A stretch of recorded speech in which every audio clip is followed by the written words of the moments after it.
Quand on parle de victimes de cyberharcèlement, on pense souvent aux écoliers ou aux plus jeunes de manière générale. Mais ce problème peut toucher tout le monde.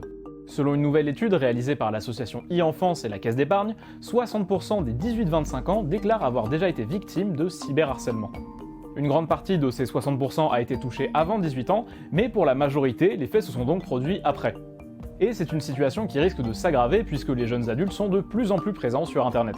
90% disent qu'ils passent plus de temps sur Internet depuis la pandémie.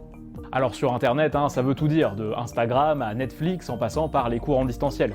Mais plus on est présent, plus on est donc exposé aux risques qui vont du piratage au harcèlement par exemple. Et il n'y a pas vraiment de profil type de victime.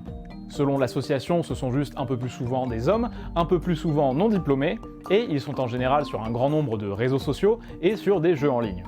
Le cyberharcèlement peut évidemment avoir des conséquences graves sur les victimes.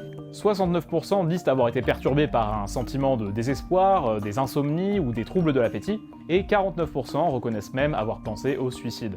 Donc si vous ou un proche êtes victime de cyberharcèlement, n'hésitez pas, parlez-en autour de vous, conservez des preuves, et si besoin, renseignez-vous pour porter plainte, car le cyberharcèlement est passible de 3 ans de prison et 45 000 € d'amende.